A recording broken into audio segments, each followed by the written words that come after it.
¿Qué tal, amigos? Buenas tardes. Estamos con estos ecos del patrimonio mundial que consigue San Miguel de Allende hace 12 años ya, un 7 de julio de 2008, se votó unánimemente por la ciudad de San Miguel y se firmó, por eso tiene la fecha 10 de julio, el día de la clausura de esa 32ª Convención del Patrimonio Mundial. Entonces, pues creo que vamos a tener dos invitados de lujo. Le agradezco al arquitecto Armando Rivera Salas, el director del INPLAN, y al director de el Medio Ambiente y Sustentabilidad, al licenciado Francisco Peiret. Gracias por acompañarnos en esta sesión. El propósito, la intención es un poco comunicarle a las personas el hecho de que ustedes tienen la oportunidad de ver desde dos ángulos ya este nombramiento. Primeramente, el haber estado formando parte de este equipo y ahora ver los resultados. No sé si alguien quisiera hablarnos de su experiencia, de cómo se inició la incursión de ustedes en este proyecto, que bueno, no sé si estarían ustedes en aquel momento con la visión que se conseguiría después de un largo proceso. ¿Cómo la ven? ¿Quién empieza? Con gusto iniciamos. Pues muy grato el haber participado en este proceso. Nosotros desde el ámbito académico, de hecho, nosotros participamos cuando yo estaba por ahí en la Universidad de León, en nuestras actividades académicas, y participamos con un grupo de alumnos que desde esa parte pues estuvimos muy entusiastas, un grupo muy entusiasta que se conformó para poder dar los primeros pasos de este trayecto que fue bastante largo, pero de lo que recuerdo es que se logró integrar un primer documento muy básico, pero que pues dio pauta para que de ahí también se retomaran muchos eventos que más adelante se fueron consolidando hasta llegar más adelante en la cuestión que también nos tocó después de esta parte primera que le comento, participar dentro de la administración de aquel entonces, donde el presidente municipal pues fue Luis Alberto Villarreal quien impulsó desde los primeros foros, aquellos pasado, presente y futuro de San Miguel de Allende, que se dieron en el Centro Cultural Ignacio Ramírez El Nigromante, y que permitió pues sentar las bases de todos aquellos documentos, todos aquellos actores, todos aquellos entidades tanto de gobierno como de la sociedad civil que permitieron avanzar en estos procesos de una manera muy importante, y que pues fue muy importante para San Miguel de Allende. Hoy la perspectiva pues tiene resultados muy importantes en el tema económico, en el tema turístico, en el tema cultural, y que bueno, todavía falta consolidar aún más estas virtudes que de alguna manera tiene este municipio y este centro histórico, que puede pues detonar absorber todo este cúmulo de visitantes que nos llegan fin de semana con fin de semana y en temporadas importantes vacacionales, y que todo esto pues va conformando la vida también de nuestra gente local, y que de alguna manera pues tenemos que planear muy bien todo esto para poder seguir en el tiempo conservando las cualidades que en este momento todavía preserva nuestro centro histórico de San Miguel de Allende, declarado ante la UNESCO. ¿Qué dice el licenciado Peiret? ¿Algún recuerdo de ese arranque del proceso para llegar a aquel 2008? Yo les cuento, a mí me tocó entrar en la segunda fase. Era en 2006, yo fui nombrado director de Turismo y Fomento Económico y Relaciones Internacionales, y yo retomé el trabajo que venía coordinando el licenciado Frangiuti. Él era, como director de turismo, él fue el que inició con el licenciado Luis Alberto Villarreal la conformación del expediente. Empezaron a hacer las primeras gestiones y ellos inscribieron al sitio en la lista. Entonces a mí me tocó retomar ese trabajo. Entonces desde la oficina pues, integramos un equipo que siguió siendo coordinado por el licenciado Frangiuti, él ya como secretario del ayuntamiento. Conformamos un equipo pues compuesto por los distintos miembros del gabinete. Estaba la Dirección de Desarrollo Urbano, estaba la Dirección también de Ecología y Medio Ambiente, estábamos ahí todos involucrados, además de personalidades como los fueron el doctor Francisco López Morales y el maestro Urban, que eran nuestros principales asesores.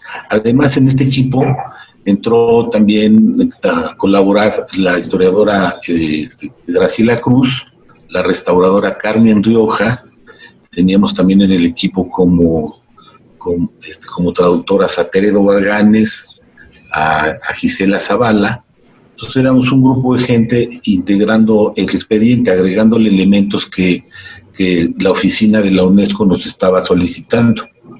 Entonces ya nos tocó en esa época presentar las últimas versiones del expediente.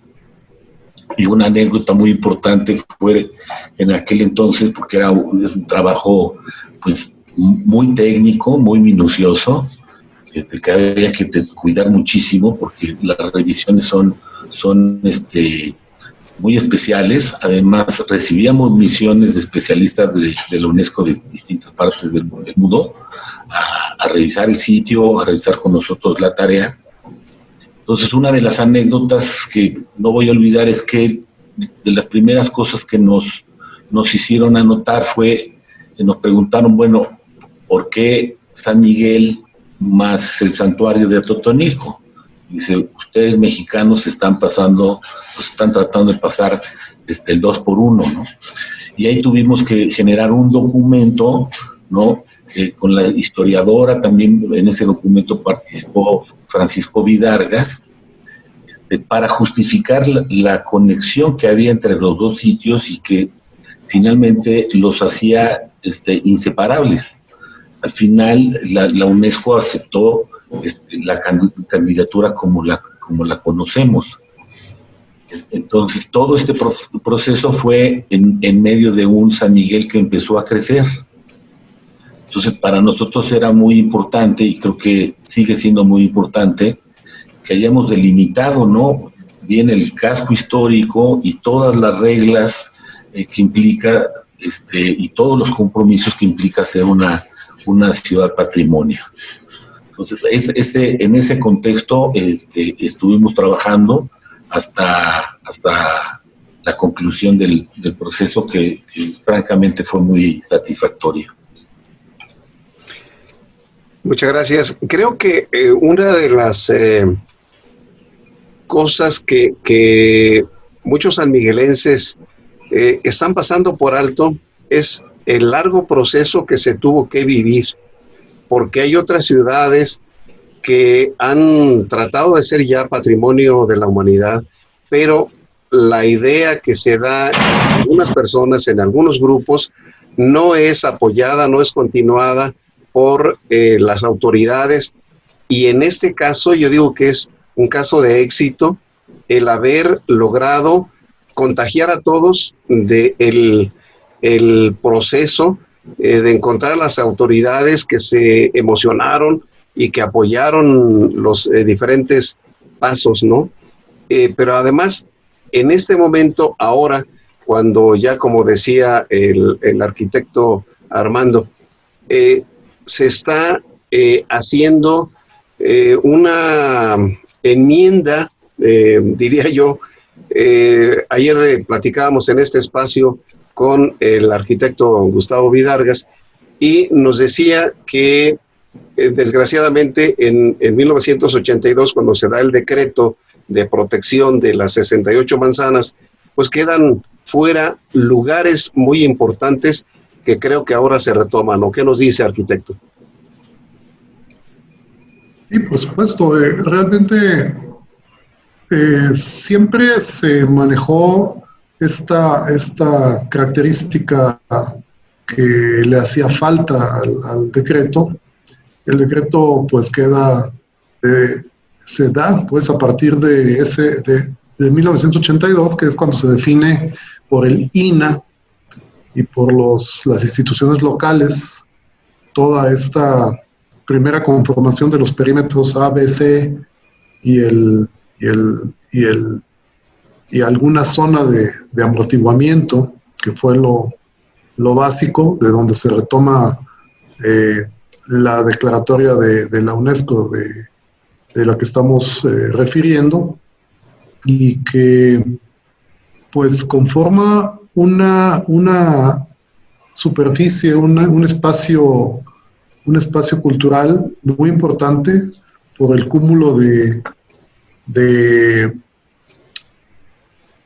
monumentos, que está cuantificado en 235 monumentos en un área de 0.75 kilómetros cuadrados. Ese dato pues es muy importante porque de ahí se tiene a bien detonar esta zona más amplia que se identifica y se promueve para la declaratoria con un plan parcial del centro histórico que se tenía desde el 2003, ¿no? Que se consolidó en 2003 y que retomaba otros estudios previos, ¿no? Entonces, estos documentos, como decía, pues sirvieron de base para poder tener claro que no solamente el centro histórico de la ciudad, sino también, como bien dice Francisco Peiret, el casco histórico de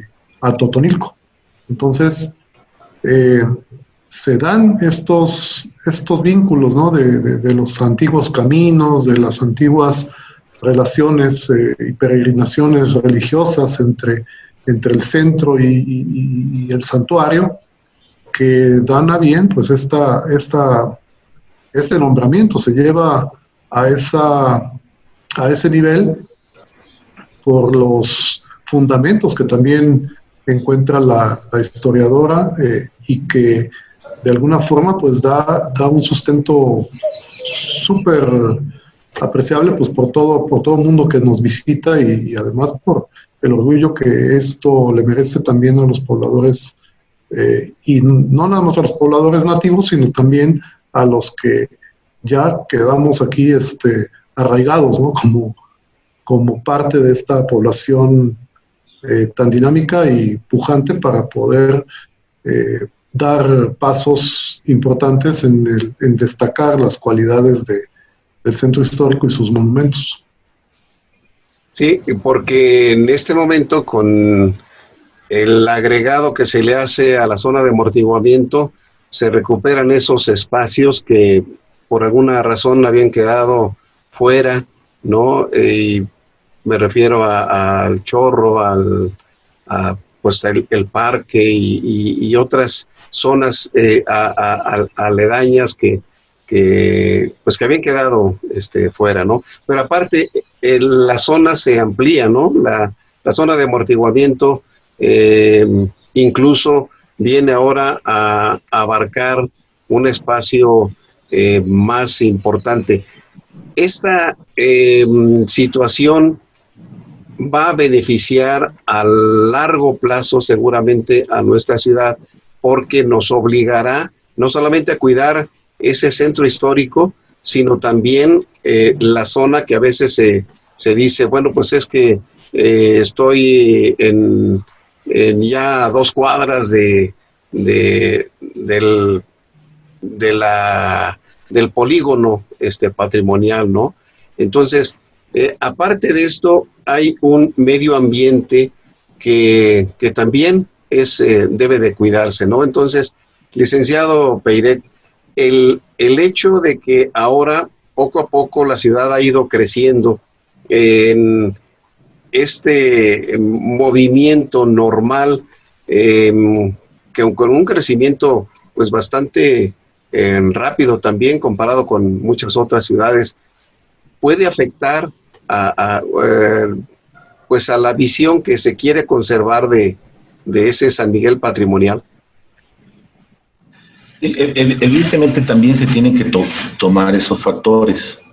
Uno de los factores fundamentales ahora en la actualidad son los relacionados con la atención al cambio climático. Una ciudad como San Miguel de Allende, si no crece respetando las zonas de conservación, pues evidentemente puede sufrir de fenómenos, ¿no? como son las inundaciones. Ya en el 98 tuvimos una. El patrimonio también se tiene que proteger desde ese punto de vista. En estos momentos estamos nosotros trabajando en la actual administración en los procesos de reforestación y captación de agua en las zonas altas de la subcuenca Támbula-Picachos, por ejemplo.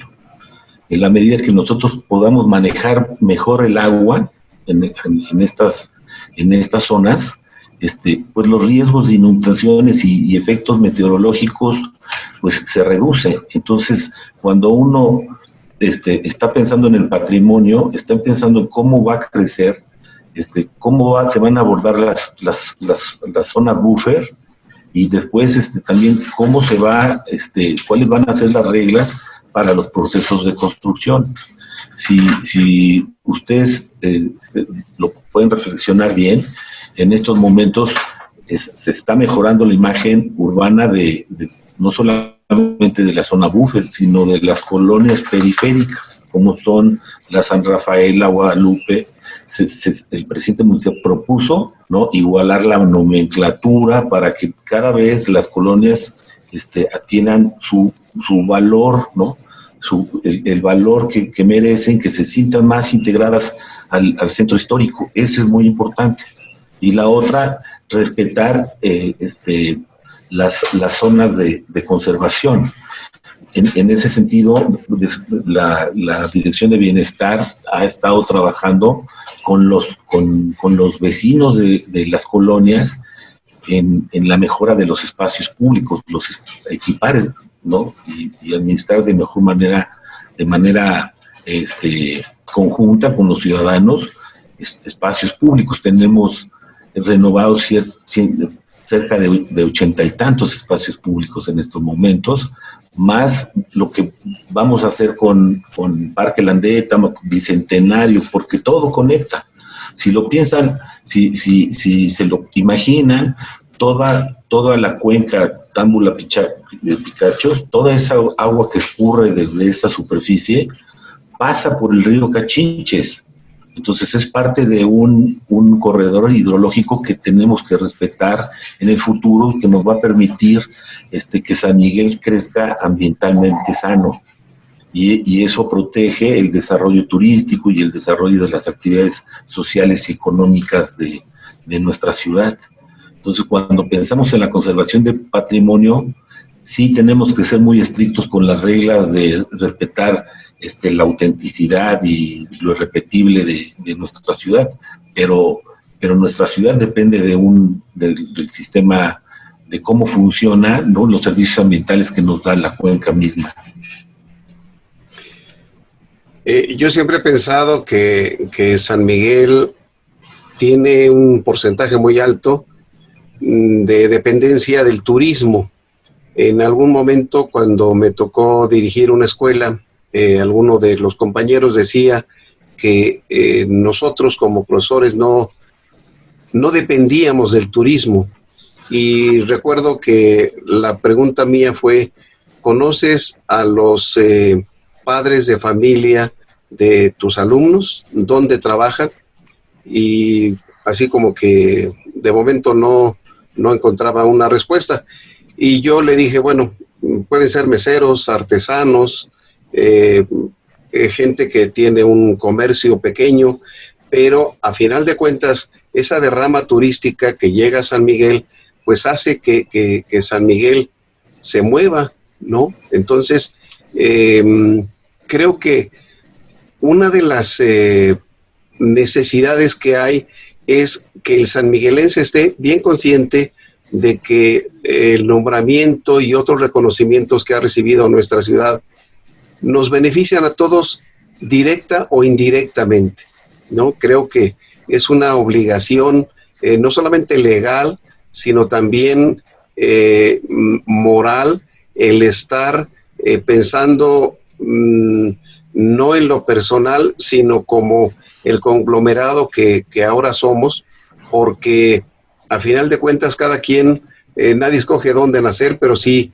dónde vivir, ¿no? Entonces, si hemos decidido quedarnos algunos oriundos de aquí en San Miguel, es porque estamos enamorados del lugar, y los cambios que hemos visto, pues a final de cuentas muchos son normales y tenemos que aceptarlos. Pero, ¿qué hay de las comunidades que están cercanas a San Miguel, que en ocasiones pues son la base de muchas costumbres y tradiciones que también entran dentro del patrimonio como patrimonio inmanente? ¿Qué le diríamos a ellos? Bueno, otro de los factores que también califica la UNESCO y que son muy importantes es el patrimonio intangible, que son las costumbres. Dentro del expediente, pues tuvo que relatar, ¿no?, contar bien la historia, la importancia histórica que tenía la villa de San Miguel, ¿no?, su importancia económica, cultural, y a esto también le sumamos la serie de tradiciones que tienen las comunidades conectadas con la ciudad. Entonces, tiene un valor muy importante, ¿no? Además que somos parte del Camino Real de la Plata. Entonces, todos esos factores contribuyeron a que San Miguel fuera aceptado en esta convocatoria. Fue un proceso complejo que lo vivieron sobre todo Luis Alberto Villarreal y Cristóbal, porque cuando uno quiere apuntar en la lista de candidatos a ser ciudad patrimonio, pues uno primero como país no está solo. Hay otras ciudades que están también tratando de inscribir a sus ciudades, que consideran también valiosas. Ese fue el primer factor con el que se tuvo que luchar, ¿no? Porque nada más se puede candidatear una ciudad al año por país. Entonces, primero, ese fue el primer reto, y después el reto ya es a nivel mundial. Pues tenemos que considerar que ya había nueve ciudades patrimonio, el mayor número en América Latina, ¿no? No hay ningún país en América Latina que tenga 9 ciudades patrimonio, y eso lo hace más complicado. La otra es, bueno, las ciudades mexicanas se parecen a las ciudades españolas, ¿no? Entonces, justificar la autenticidad, ¿no?, del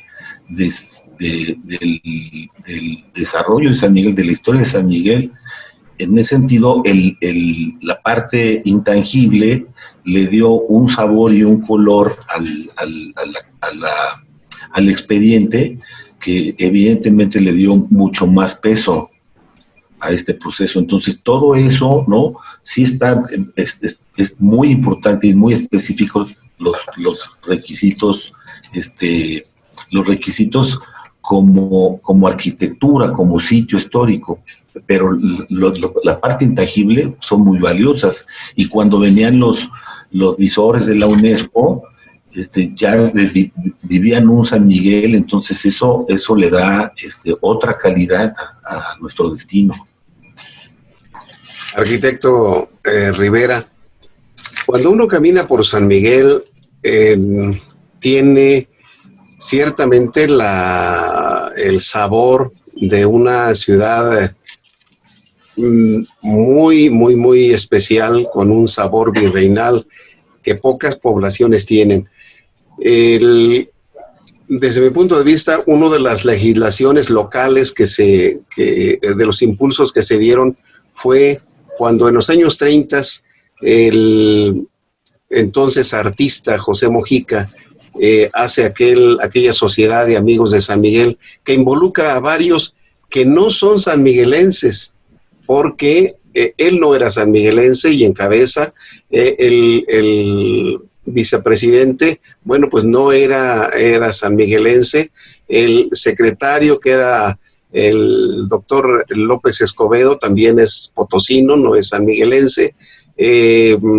También hay quien más, bueno, el licenciado, el general Federico Monsananís, él sí era de aquí de San Miguel, pero es una serie, desde mi punto de vista, de gente foránea, que al llegar a San Miguel se encuentra con ese San Miguel que aún hoy podemos caminar y podemos seguir viendo calles con un pavimento que ya no se acostumbra a ver en las ciudades grandes o medianas, porque ya la mayoría quieren asfalto, y afortunadamente aquí creo que ya nos convencimos de que es lo mejor que podemos estar.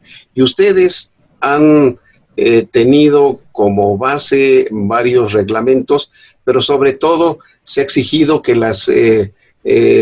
los interiores no estén en desacorde con lo que pudiéramos decir un catálogo de fachadas que podemos ver en ciudades patrimoniales, desgraciadamente, que ya se quedaron nada más con la pura fachada y que los interiores han sido modificados en sumo grado, y que ustedes han establecido ya ciertas reglas. No sé si estoy en lo correcto.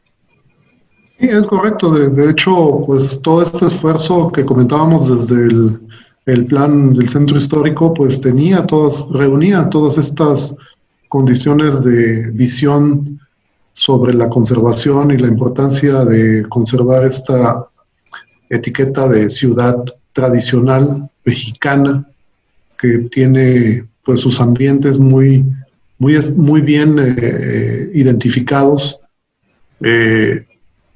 Tenemos muchas condiciones ambientales que le dan esa característica especial.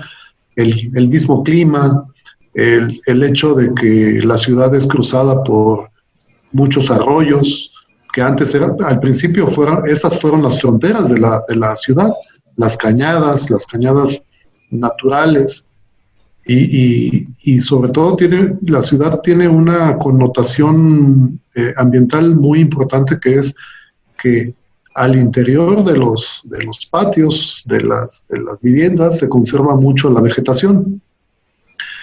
Al exterior no, pero sí al interior de estos patios interiores, que es donde se daba la vida familiar, la vida social de aquella villa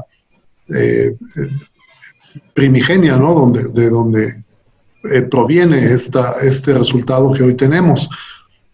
Y realmente pues es una de las características, o reúne un cúmulo de características especiales y específicas que pues tiene y dota a ciertos puntos de ambientes muy específicos, muy especiales, que además la gente busca, ¿no? Hoy, pues hay muchos comercios, se ha ido transformando, ha tenido esta transición de ir perdiendo hasta cierto punto la característica habitacional. El centro histórico cada vez más está lleno de comercios, de bares, de restaurantes, de hoteles, y que pues también tiene que obedecer todo este crecimiento, toda esta transformación a un plazo, a un plan del 2040, donde también se tiene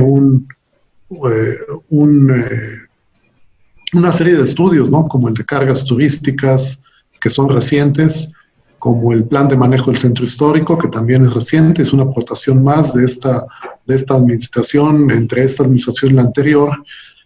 Asimismo, pues, la última ampliación administrativa, porque no es legalmente, pues no tiene todavía esa condición de establecer legalmente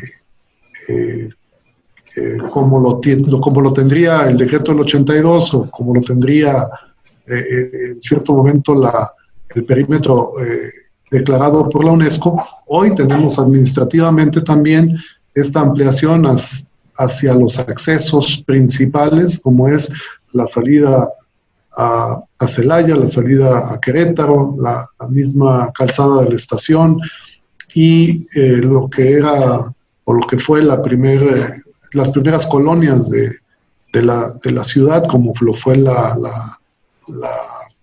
Aurora, la fábrica. La misma fábrica está incluida dentro de este perímetro de ampliación, así como la presa del Obraje, y en sí, pues, las dinámicas que se tenían y que hoy permanecen y prevalecen, pues son estos intercambios hacia las ciudades más importantes de la región. Entonces, estos accesos se pretende, pues, que se cuiden mucho, que queden muy cuidados dentro de lo que es la imagen urbana, pero también tenemos un catálogo marca ciudad que ha impulsado nuestro presidente municipal, y que a nuestro instituto, el Instituto Municipal de Planeación, Innovación y Supervisión del Plan 2040, nos ha tocado llevarlo también, impulsarlo a aprobación por el ayuntamiento, y que todo esto pues viene a sumar todo este cúmulo de normativas, de reglamentaciones y de ampliaciones administrativamente a poder incorporar estas zonas que pues son muy buscadas por la gente que viene y se asienta en la ciudad, y que además pues también provocan una derrama económica muy importante para la ciudad y el municipio propiamente. Sí, creo que nos faltaría hablar un poco acerca de la arquitectura vernácula, que desgraciadamente, bueno, pues cada vez vemos en menor cantidad en algunos de los barrios fundacionales, y me referiría concretamente a San José, al Ojo de Agua, a las Cuevitas, al Valle del Maíz sobre todo, pero pues el tiempo se nos acabó. Yo los felicito por ser parte de quienes están llevando una labor de preservación desde cada una de sus responsabilidades, pero que no es fácil a veces que uno acceda a ciertas restricciones, porque creemos que la ciudad toda nos pertenece por haber nacido aquí. Y pues tanto derecho tienen las personas que nacieron aquí como los que decidieron vivir aquí.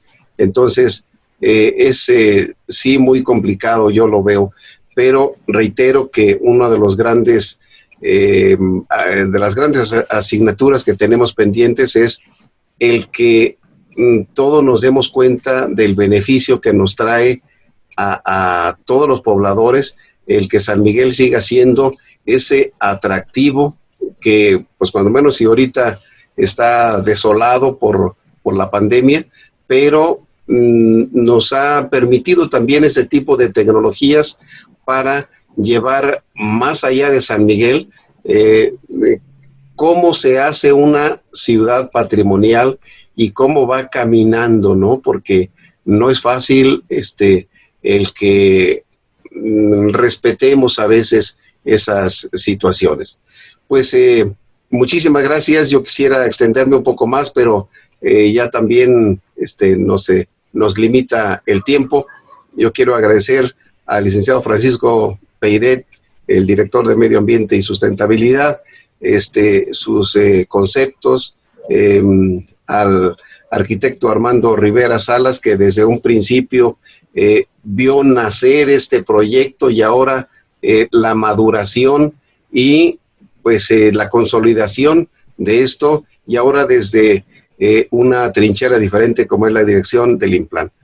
Sobre todo que está viendo a futuro, apoyado en lo que les tocó vivir desde hace, pues no 12 años, sino desde muchos años atrás, ¿no? Desde los 90s, cuando empezaron, desde inicios de este siglo XXI, ¿no? Cuando empezaron todos los trámites para poder llenar los requisitos que pedía la UNESCO y que creo que cada vez se están haciendo más y más específicos y más fuertes, ¿no?